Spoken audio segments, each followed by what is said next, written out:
Welcome to RS academy.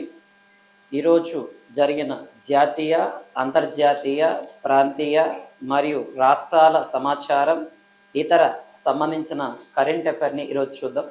ముందుగా ఈరోజు current అఫైర్లో ఏంటి సార్ న్యూస్ అంటే, prime minister Narendra Modi inaugurated new Tuticorin airport terminal and launches 4,800 crore infrastructure projects in Tamil Nadu. అంటే Thoothukudi airport టెర్మినల్ను ప్రారంభించడంతో పాటు తమిళనాడు రాష్ట్రంలో దాదాపుగా 4,800 కోట్ల రూపాయలతో నరేంద్ర మోడీ గారు ఈ తమిళనాడు రాష్ట్రం ఏదైతే ఉంటుందో ఈ తమిళనాడు రాష్ట్రంలో కొన్ని ప్రాజెక్టులను లాంచ్ చేయడం జరిగింది. ముఖ్యంగా ఏది సార్ అంటే తుత్తికూడి ఎయిర్పోర్ట్ని ప్రారంభించడం, దాంతోపాటు ఇక్కడ కొత్తగా రైల్వే లైన్స్ ఏదైతే ఉంటాయో ఏది సార్ అంటే రైల్వే లైన్స్ని ప్రారంభించడం అండ్ ఏవైతే పోర్ట్స్కి సంబంధించిన రోడ్ కనెక్టివిటీ ఉంటుందో ఆ రోడ్ కనెక్టివిటీని ప్రారంభించడం అండ్ చిత్తాంబరం పోర్ట్ని కూడా ప్రారంభించారు. అండ్ దానితో పాటు ఇదే నరేంద్ర మోడీ గారు ఈ తమిళనాడులో NH36 అండ్ NH138 వాటిని కూడా డెవలప్మెంట్ కోసం కొన్ని రకాల పనులను ఇక్కడ ఈ 4,800 కోట్ల రూపాయలలో దీన్ని చేర్చడం జరిగింది. అండ్ ఈ తమిళనాడు విషయానికి వస్తే ప్రజెంట్ తమిళనాడు గవర్నర్ ఎవరున్నారు సార్ అంటే ఎంకే స్టాలిన్ అనే వ్యక్తి తమిళనాడు గవర్నర్గా పనిచేస్తున్నారు. అది తమిళనాడు సీఎంగా. తమిళనాడు గవర్నర్ ఎవరు సార్ అంటే ఆర్ రవి అనే వ్యక్తి తమిళనాడు గవర్నర్గా పనిచేస్తూ ఉన్నాడు.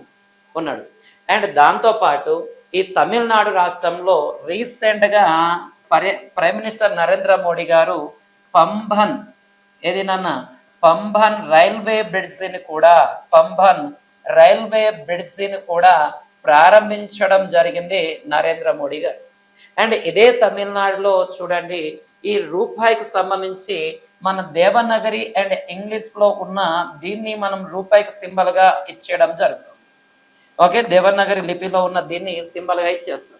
అయితే కొత్తగా తమిళనాడు అనేది ఈ యొక్క రూపీకి ఒక సింబల్ని కూడా ఇచ్చేయడం జరిగింది. ఎలాగ సార్ అంటే ఈ సింబల్ ఇలాగా అనేది ఉండడం జరుగుతుంది. అండ్ కేంద్ర అండ్ రాష్ట్రాల మధ్య సంబంధాల పైన ఒక హై పవర్డ్ కమిటీని కూడా ఈ తమిళనాడు రాష్ట్రం అనేది వేయడం జరిగింది. అండ్ ఇంకో కరెంట్ అఫైర్ ఏంటి సార్ అంటే సింధు నాగరికతకు సంబంధించి ఏదైతే సింధు నాగరికత సంబంధించి ఈ సింధు నాగరికత లిపిని ఎవరైతే చదువుతారో వాళ్ళకు $1 మిలియన్ రూపీని కూడా ప్రజెంటేషన్ చేయడం జరుగుతుందని కూడా ఈ తమిళనాడు రాష్ట్ర సీఎం లేదా తమిళనాడు ప్రభుత్వం ప్రకటించడం జరిగింది.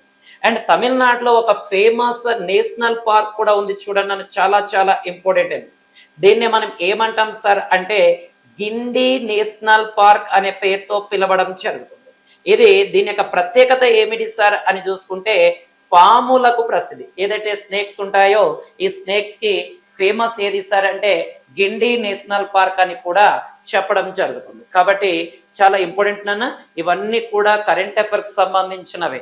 అండ్ దాని తర్వాత తమిళనాడులో 1895 ఏది సార్ అంటే 1895లో భారతదేశంలోనే మొట్టమొదటి వైల్డ్ లైఫ్ శాంక్చురీని కూడా ఇదే తమిళనాడు రాష్ట్రంలో ప్రారంభించారు.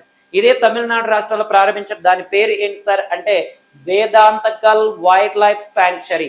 వేదాంతకల్ వైల్డ్ లైఫ్ శాంక్చురీ కూడా ఎక్కడుంది సార్ అంటే ఇదే తమిళనాడు రాష్ట్రంలో ఉండడం జరుగుతుంది.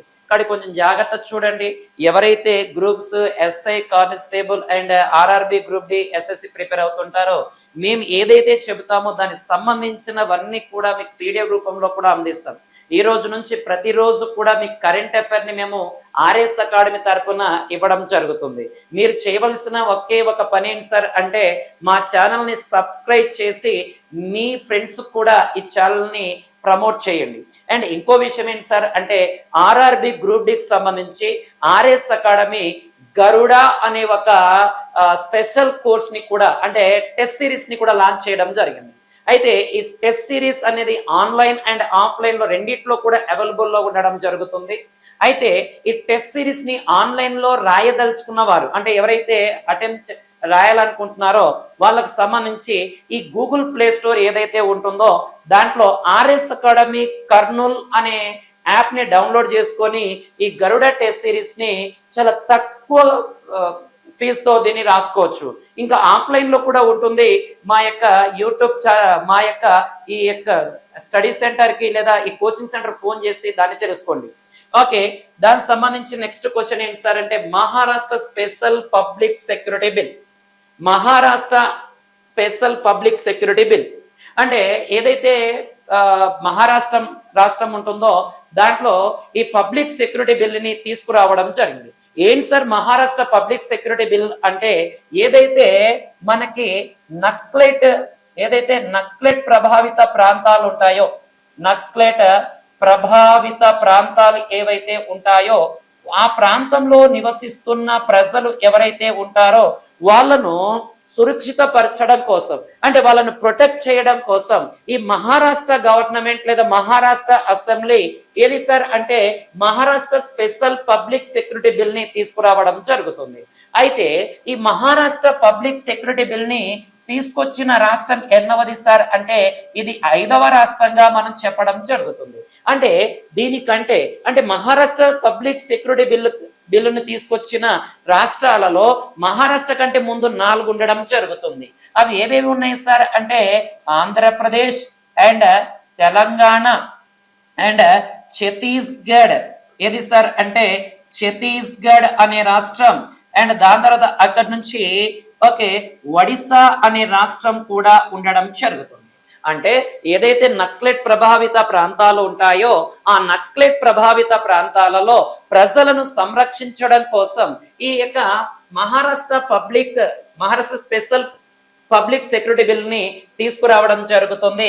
ఇది 5వ రాష్ట్రం. అంటే దీనికంటే ముందు ఆంధ్రప్రదేశ్, తెలంగాణ, ఛత్తీస్గఢ్, ఒడిశా రాష్ట్రాలు కూడా రావడం జరుగుతుంది మనకి ఇది. అండ్ ఇదే మహారాష్ట్రకు సంబంధించి చూడండి నాన్న, ఇటీవల ఇదే మహారాష్ట్ర రాష్ట్రంలో అరేబియా సముద్రం పైన ఒక వంతెనను కూడా ప్రారంభించడం జరిగింది. ఇంకోటి ఈ మహారాష్ట్ర మున్సిపాలిటీలో ఒక గొప్ప చేంజ్ తీసుకొచ్చారు. అంటే మనం ఎక్కడైనా అప్లికేషన్ పెట్టేటప్పుడు మేల్, ఫీమేల్ అండ్ అదర్స్ అని ఉంటుంది. కానీ ఈ మహారాష్ట్ర మున్సిపాలిటీలో తీసుకొచ్చిన ముఖ్యమైన అంశం ఏంటి సార్ అంటే ఈ ట్రాన్స్జెండర్ అనే అంశాన్ని కూడా ఏది సార్ అంటే ట్రాన్స్జెండర్ అనే ఆప్షన్ ని కూడా ఈ యొక్క మేల్ ఫిమేల్ తో పాటు ట్రాన్స్జెండర్ ఆప్షన్ ని కూడా ఈ మహారాష్ట్ర రాష్ట్రంలో తీసుకురావడం జరిగింది. ఇక్కడ కొంచెం జాగ్రత్తగా ఫోకస్ చేయండి. ఈ మహారాష్ట్ర కూడా ఎగ్జామ్ పాయింట్ ఆఫ్ లో పడడానికి ఆస్కారం ఉంది. అయితే నెక్స్ట్ కరెంట్ టాపిక్ వెళ్ళిపోదాం. నెక్స్ట్ కరెంట్ టాపిక్ ఏంటి సార్ అంటే CRIB బ్లడ్ గ్రూప్. చాలా చాలా ఇంపార్టెంట్ అయిన బ్లడ్ గ్రూప్ నాన్న. CRIB బ్లడ్ గ్రూప్ అనేది ఇటీవల దీనిని ఎక్కడ కనుగొన్నారు సార్ అంటే మనకి కర్ణాటక రాష్ట్రం, ఏదైతే కర్ణాటక రాష్ట్రం ఉంటుందో ఈ కర్ణాటక రాష్ట్రంలోని కొల్లార్, ఎక్కడ సార్ అంటే ఈ కొల్లార్ అనే జిల్లాలో దీనిని ఒక మహిళ, ఒక ఉమెన్ లో దీన్ని గుర్తించడం జరుగుతుంది. అంటే మనకి ఏదైతే ఏబి ప్లస్ ఓ గ్రూప్ ఎలాగైతే ఉంటాయో ఇది ఒక ప్రత్యేకమైన గ్రూప్. అంటే ఆమెకు గుండెకి సంబంధించిన ఆపరేషన్ చేయాలి అనుకున్న సమయంలో ఈ బ్లడ్ గ్రూప్ ని, రేర్ బ్లడ్ గ్రూప్ ని దీన్ని కనుగొనడం జరుగుతుంది మనకి ఇది నాన్న. అయితే మనకి దీంట్లో చూసుకుంటే ఈ యొక్క ఐబి అనేది ఏంటి సార్ అంటే ఇండియా అండ్ బెంగళూరు. అంటే సిఆర్ అంటే ఏంటి సార్ అంటే క్రోనౌన్ సిస్టమ్ అంటాం. ఈ క్రోనౌన్ సిస్టమ్ లో ఈ బ్లడ్ గ్రూప్ ని కనుగొనడం జరుగుతుంది. చాలా చాలా ఇంపార్టెంట్. ప్రపంచంలోనే మొట్టమొదటిసారిగా ఇలాంటి బ్లడ్ గ్రూప్ ని కనుగొన్నారు. ఎక్కడ సార్ అంటే కర్ణాటకలోని కొల్లార్ ప్రాంతంలో ఒక మహిళలో ఈ బ్లడ్ గ్రూప్ ని కనుగొనడం జరుగుతుంది మనకి. అయితే ఇక్కడ గుర్తుపెట్టుకున్నానా, మనకున్న బ్లడ్ గ్రూప్ ఏవి సార్ అంటే ఏ బ్లడ్ గ్రూప్ ఉంది అండ్ బి బ్లడ్ గ్రూప్ ఉంది అండ్ ఏబి బ్లడ్ గ్రూప్ ఉంది అండ్ ఓ అనే బ్లడ్ గ్రూప్ ఉండడం జరుగుతుంది. అయితే దీంట్లో ఓ బ్లడ్ గ్రూప్ ని మనం ఏమంటాం సార్ అంటే యూనివర్సల్ డొనేటర్ బ్లడ్ గా పిలుస్తాం. అంటే విశ్వదాత అనే పేరుతో పిలుస్తాం. అయితే ఈ ఓ అనేది ఎందుకు విశ్వదాత అంటున్నాం సార్ అంటే మనము ఈ ఓ అనే బ్లడ్ గ్రూప్ అనేది ఏకి ఇవ్వడం జరుగుతుంది అండ్ బికి ఇవ్వడం జరుగుతుంది, ఏబికి కూడా ఇవ్వడం జరుగుతుంది. అని బి అనేవాడు బికి ఇచ్చుకొని ఏబికి ఇస్తాడు, ఏ అనేవాడు ఏకి ఇచ్చుకొని ఏబికి ఇవ్వడం జరుగుతుంది. అంటే యూనివర్సల్ డొనేటర్ బ్లడ్ ఓ అయితే యూనివర్సల్ రిసీవర్ బ్లడ్ అంటే విశ్వగ్రహీత అని ఏబిని పిలుస్తాం. అయితే దీంట్లో ప్లస్ ఉంటుంది, మైనస్ ఉంటుంది. అయితే దీంట్లో నెగటివ్ అనేది అందరికి ఇవ్వడం జరుగుతుంది, ప్లస్ అనేది ప్లస్ కు మాత్రమే ఇస్తాడు. అయితే మనకి ఏబి పాజిటివ్ అనేది ఏ విశ్వగ్రహీత బ్లడ్ అనే పేరుతో పిలుస్తాం. అయితే ఈ యొక్క రక్త వర్గాలను కనుగొన్న వ్యక్తి ఎవరు సార్ అంటే కార్ల్ ల్యాండ్ స్టీనర్ అనే వ్యక్తి ఈ యొక్క బ్లడ్ గ్రూప్స్ ని కనుగొన్న వ్యక్తి. అదే విలియం ఎవరు సార్ అంటే విలియం హార్వే. ఈ విలియం హార్వే అనే వ్యక్తి ఈ యొక్క రక్త ప్రసరణ వ్యవస్థను కనుగొనడం జరుగుతుంది మనకి. ఇది కానీ కొంచెం జాగ్రత్తగా కొత్తగా బ్లడ్ గ్రూప్ ఎక్కడ కనుగొన్నారు ఏంటి అనేది కొద్దిగా జాగ్రత్తగా ఫోకస్ చేయండి. ఓకే, నెక్స్ట్ కరెంట్ అఫైర్కి వెళ్ళిపోదాం నాన్న. ఏంటి సార్ అంటే national crime record bureau data 2022 భారతదేశంలో బాలికల అక్రమ రవాణా అండ్ ఏంటి సార్ అంటే భారతదేశం నుంచి ఈ అక్రమ రవాణాకు సంబంధించి ముఖ్యంగా మహిళల్లో అక్రమ రవాణాకు సంబంధించి ఈ నేషనల్ క్రైమ్ రికార్డ్ బ్యూరో అనేది ప్రకటించడం జరిగింది. అంటే ముఖ్యంగా ఏది సార్ అంటే 2018 నుంచి 2022 మధ్య ఈ యొక్క అక్రమ రవాణాకు సంబంధించి డేటా ఇవ్వడం జరిగింది. అయితే ఈ అక్రమ రవాణా ద్వారా దాదాపుగా 1050 పైగా దాదాపుగా 1050 లేదా 58 మందికి పైగా ఈ యొక్క మహిళలు ఎవరైతే ఉన్నారో మహిళలు లేదా బాలికలు ఎవరైతే ఉన్నారో వాళ్ళు అక్రమ రవాణా చేయబడ్డారు అని ఈ నేషనల్ క్రైమ్ రికార్డ్ బ్యూరో అనేది ప్రకటించడం జరిగింది. దాదాపు 2000 మందికి పైగా ఉంటే దాంట్లో మహిళలు 1058 పైగా అక్రమ రవాణా జరిగిందని చెప్పారు. అయితే దీంట్లో అత్యధికంగా ఏ రాష్ట్రం నుంచి ఈ అక్రమ రవాణా జరుగుతున్నాయి అని ప్రకటించారు అంటే ఒకటి ఏది సార్ అంటే బీహార్. ఏది సార్ ఒకటి మనకి బీహార్ రాష్ట్రము అండ్ రెండవది రాజస్థాన్ అనే రాష్ట్రం. ఈ బీహార్ అండ్ రాజస్థాన్ నుంచి ఎక్కువగా ఈ అక్రమ రవాణా అంటే మహిళలు కావచ్చు లేదంటే మానవుల అక్రమ రవాణా అనేది జరుగుతుంది. అయితే మన ఇండియన్ కాన్స్టిట్యూషన్ ఏదైతే ఉందో భారత రాజ్యాంగం ఏదైతే ఉందో దాంట్లో 23వ ఆర్టికల్ ఏది సార్ అంటే 23వ ఆర్టికల్ అనేది చెప్తుంది. ఏది సార్ అంటే పీడనాన్ని నిరోధించడము, దాంతో పాటు మనసుల అక్రమ రవాణా అంటే హ్యూమన్ ట్రాఫికింగ్ గురించి తెలియజేయడం జరుగుతుంది. అదే 24వ ఆర్టికల్ కూడా ఉండడం జరుగుతుంది. ఈ 24వ ఆర్టికల్ ఏం తెలియజేస్తుంది సార్ అంటే ఈ చైల్డ్ లేబర్ ఏదైతే ఉంటుందో ఈ చైల్డ్ లేబర్ గురించి కూడా తెలియజేయడం జరుగుతుంది. అదే 39F అనే ఆర్టికల్ కూడా 39 సబ్ క్లాస్ F అనే ఆర్టికల్ కూడా మనకి ఈ మనుషుల అక్రమ రవాణా గురించి తెలియజేయడం జరుగుతుంది. కాబట్టి కొంచెం జాగ్రత్తనన్న ఎగ్జామ్ పాయింట్ ఆఫ్ వ్యూలో నీట్గా నోట్స్ ప్రిపేర్ చేసుకోండి. ఎక్కడి నుంచి ఒక క్వశ్చన్ కూడా మిస్ అవ్వకుండా మేము ప్రతిరోజు డైలీ కరెంట్ అఫైర్ని ఇవ్వడం జరుగుతుంది. ఓకే, నెక్స్ట్ కరెంట్ అఫైర్కి వెళ్ళిపోదాం నాన్న. మేరా గావ్ మేరీ ధరోహర్ ఇన్సెంటివ్ ప్రోగ్రామ్ ఇది చాలా చాలా ఇంపార్టెంట్ అయినది నాన్న. ఈ ప్రోగ్రామ్ ఎందుకు లాంచ్ చేశారు సార్ అంటే ఏదైతే గ్రామీణ సంస్కృతి ఉంటుందో ఈ గ్రామీణ సంస్కృతిని వారసత్వం ఏదైతే ఉంటుందో ఈ వారసత్వాన్ని నమోదు చేయడం కోసం ఈ ప్రోగ్రాన్ని ప్రారంభించడం జరిగింది. అంటే గ్రామీణ ప్రాంతంలో ఏదైతే వాళ్ళ యొక్క వారసత్వంగా వస్తున్న సంస్కృతి కావచ్చు అండ్ వారికి సంబంధించిన యాక్టివిటీస్ కావచ్చు వాటిని దీంట్లో మేరా గావ్ మేరీ ధరోహర్ ఇన్సెంటివ్ లో భాగంగా దీన్ని చేశారు. ఇది ముఖ్యంగా ఆజాదీ కి అమృత్ మహోత్సవ్ ఆజాద్కి అమృత్ మహోత్సవ్ అనే దాంట్లో భాగంగా దీన్ని ప్రారంభించడం జరిగింది. ఏదాన్ని సార్ అంటే మేరా గావ్ Mary Dharohar incentive programme.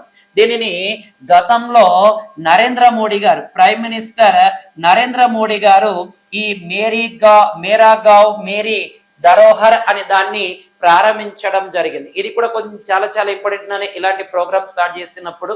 Okay, next current అఫైర్కి వెళ్ళిపోతే ఏంటి సార్ అంటే అరుణాచల్ ప్రదేశ్ సరిహద్దుల్లో బ్రహ్మపుత్రపై 167.8 బిలియన్ డాలర్లతో జల విద్యుత్ ఆనకట్ట నిర్మాణాన్ని ప్రారంభించిన China. Okay, China begins constructed of 167.8 billion hydro power dam on Brahmaputra near Arunachal Pradesh border. అంటే ముఖ్యంగా మనకి భారతదేశం యొక్క ఈశాన్య రాష్ట్రం విషయానికి వస్తే ఇలాగ ప్రధానంగా ఉండడం జరుగుతుంది. ఇక్కడ కైలాస మానస సరోవరంలో ఈ నది ఇలాగ ప్రవహిస్తూ మన భారతదేశంలో అరుణాచల్ ప్రదేశ్ అండ్ ఈ అస్సాం రాష్ట్రాల గుండా ప్రయాణిస్తుంది. దాదాపుగా ఈ నది అనేది 2900 కిలోమీటర్లు ప్రయాణించడం జరుగుతుంది. ఏది సార్ అంటే ఈ బ్రహ్మపుత్ర నది. ఈ బ్రహ్మపుత్ర నది పైన ఈ చైనా అనేది ఒక 3 డ్యామ్లను నిర్మిస్తుంది. దీన్నే ఏమంటాం సార్ అంటే గోర్జెస్ బ్యారేజెస్ అంటాం. అయితే ఈ బ్రహ్మపుత్ర పైన దాదాపు ఈ డ్యామ్ల వలన దాదాపుగా 60,000 మెగావాట్ల విద్యుత్ని ఉత్పత్తి చేయడం జరుగుతుంది. అంటే దాదాపుగా 60,000 మెగావాట్ల విద్యుత్. ఇది గిన పూర్తవుతే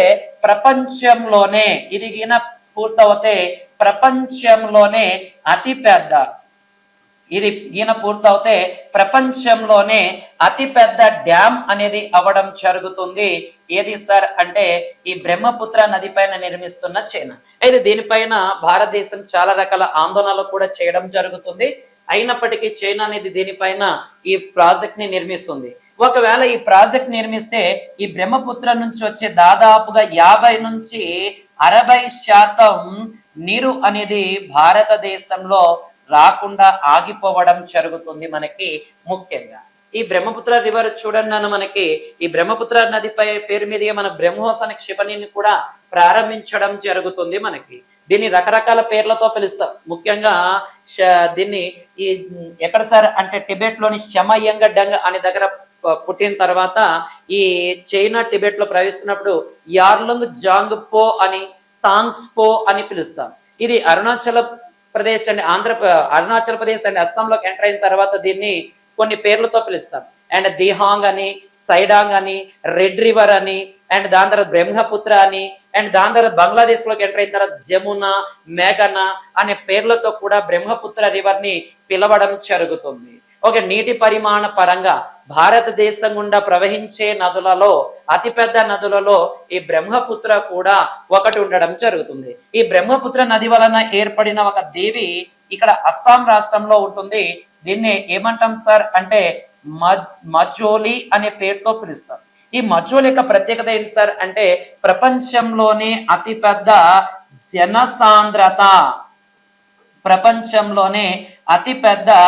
జనసాంద్రత కలిగిన దివి ఏది సార్ అంటే మజోలి అనేది. నది ఆధారిత దీవులలో అతి ఎక్కువ జనసాంద్రత ఉన్న దీవులలో ఏది సార్ అంటే మనకి మజోలి అనేది ఉండడం జరుగుతుంది.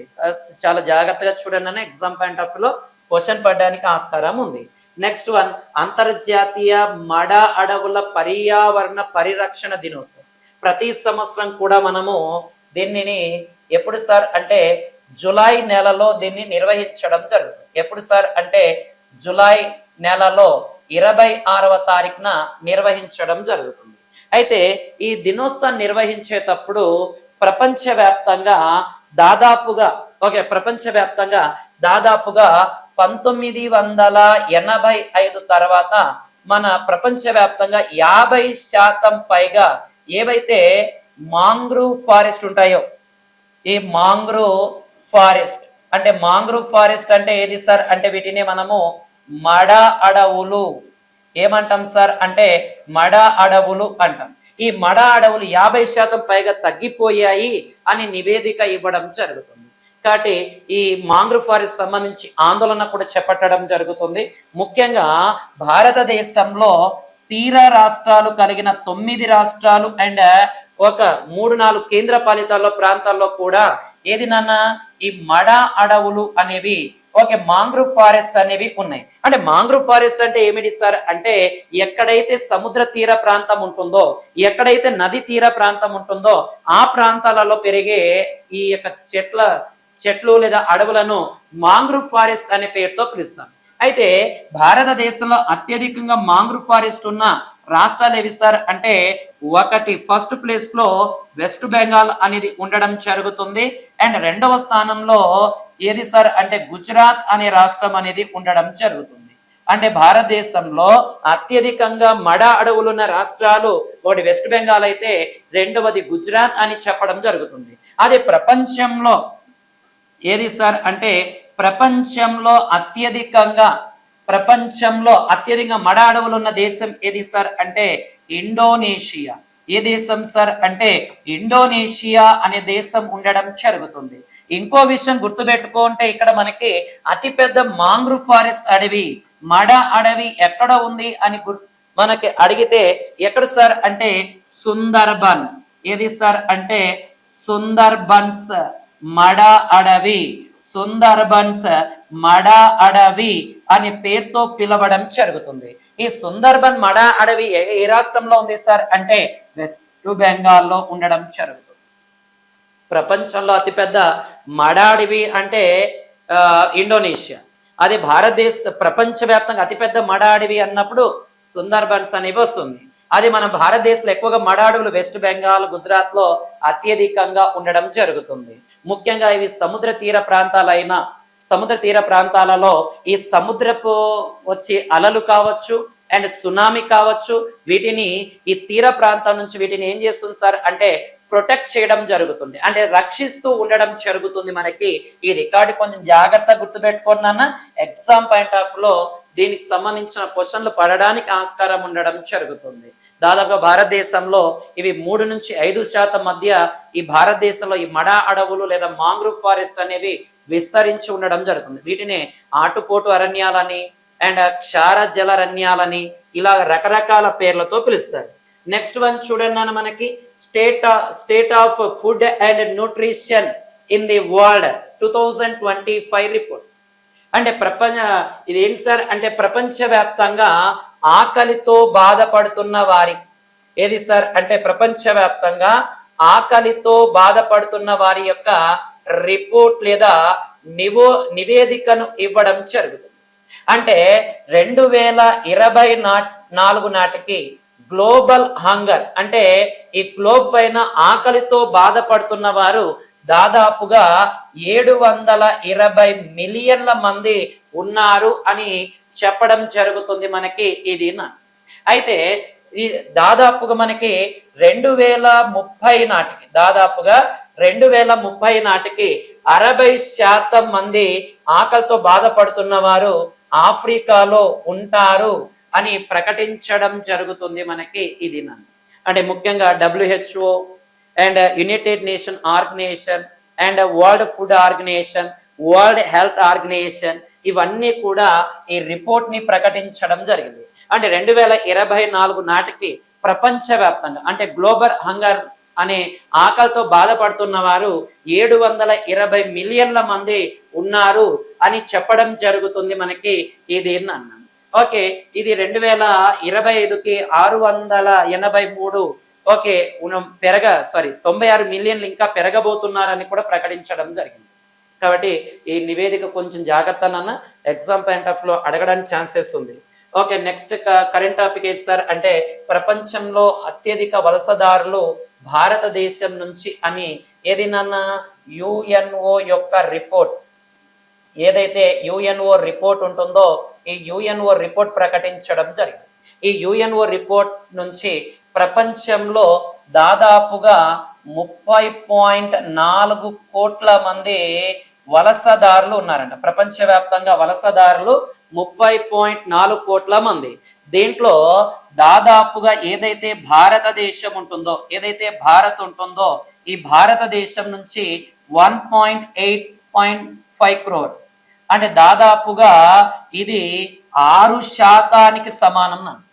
అంటే ప్రపంచంలో భారతీయులు అంటే వలసదారులు కలిగిన భారతీయులు ఎంత శాతం ఉన్నారు సార్ అంటే 6% అనేది ఉండడం జరుగుతుంది. దాని తర్వాత ఎక్కువగా వలసదారులు భారతదేశం తర్వాత ఏవి సార్ అంటే చైనా. ఓకే, ప్రపంచవ్యాప్తంగా వలసదారులు దాదాపు 30.4 కోట్లు. దాంట్లో భారతీయులు ఎంతమంది సార్ అంటే 6%. రెండవది ఎంత సార్ అంటే 1.17 కోట్లు. 1.17 కోట్లు రెండవ స్థానం. మూడవ స్థానంలో ఏది సార్ అంటే మెక్సికో 1.16 crore అనేది ఉండడం జరుగుతుంది. దాని తర్వాత ఏది సార్ అంటే ఉక్రెయిన్ ఇది ఉక్రెయిన్ ఎంత సార్ అంటే 98 lakhs 98 లక్షలు. అండ్ దాని తర్వాత రష్యా ఐదవ స్థానం ఏది సార్ అంటే రష్యా 91 లక్షల మంది ఉన్నారు అని చెప్పడం జరుగుతుంది. అంటే ఎక్కువగా మనకు వలసదారులు ప్రపంచంలో భారతదేశము, చైనా, మెక్సికో, ఉక్రెయిన్ దేశాల నుంచి ఉన్నారు. అయితే ఈ 1.85 కోట్లలో ఎక్కువగా ఏ దేశంలో భారతదేశం వాళ్ళు ఎక్కువగా వలస ఉంటున్నారు సార్ అంటే ఓకే మైగ్రేటెడ్ గా ఎక్కువగా ఎక్కడ ఉంటున్నారు సార్ అంటే ముఖ్యంగా యుఏఈ అంటే యునైటెడ్ అరబ్ ఎమిరేట్స్. ఈ యునైటెడ్ అరబ్ ఎమిరేట్స్ లో దాదాపుగా మనకి 32.5 లక్షల మంది భారతీయ వలసదారులు అక్కడ నివాసం ఉంటున్నారు. దాని తర్వాత రెండవ స్థానం ఏది సార్ అంటే యుఎస్ఏ అంటే యునైటెడ్ స్టేట్స్ ఆఫ్ అమెరికా. ఈ యునైటెడ్ స్టేట్స్ ఆఫ్ అమెరికాలో దాదాపుగా మనకి 31.7 లక్షల మంది భారతీయ వలసదారులు అక్కడే ఉండడం జరుగుతుంది. దాని తర్వాత సౌదీ అరేబియా అండ్ దాని తర్వాత కెనడా ప్రాంతంలో అత్యధిక వలసదారులు అనే వాళ్ళు భారతదేశానికి చెందిన వలసదారులు అక్కడ నివాసం ఉండడం జరుగుతుంది. కాబట్టి ప్రతిరోజు కూడా మేము ఆన్లైన్ లో ఈ ఆర్ఎస్ అకాడమీ తరఫున కరెంట్ అఫైర్ ని అందించడం జరుగుతుంది. దీంట్లో కేవలం కరెంట్ అఫైరే కాదు, స్టాండర్డ్ జీకే, దానితో పాటు ఒక కాంపిటేటివ్ అభ్యర్థి ఒక పోటీ ప్రపంచంలో ఉన్న వ్యక్తి ఎలాగ ప్రిపేర్ అవ్వాలి, వేటిని గుర్తుపెట్టుకోవాలి, ఎలాగ తన యొక్క మేధోశక్తిని పెంచుకోవాలనే ప్రతిదీ కూడా ఇవ్వడం జరుగుతుంది. దానితో పాటు ఇంకా గుర్తుపెట్టుకోవాల్సిన ముఖ్యమైన అంశం ఏంటి సార్ అంటే మేము ఏదైతే క్లాస్ రూపంలో చెబుతున్నామో దాన్ని పీడిఎఫ్ రూపంలో కూడా మీ ముందుకు తీసుకురావడం జరుగుతుంది. ఈ యొక్క ఆగస్టు 1 నుంచి ప్రతిరోజు కూడా ఈ కరెంట్ అఫైర్ ని మీ ముందుకు తీసుకురావడం జరుగుతుంది. ప్రతి ఒక్కరు చేయవలసిన ముఖ్యమైన పని ఏంటి సార్ అంటే ఈ ఛానల్ సబ్స్క్రైబ్ చేయడం, దాంతో పాటు మీ తోటి విద్యార్థులకు ఈ పోటీ ప్రపంచంలో పోటీ పడుతున్న ప్రతి ఒక్కరికి కూడా దీన్ని షేర్ చేయండి. ఆర్ఎస్ అకాడమీ మీ స్వామి సార్. జై హింద్.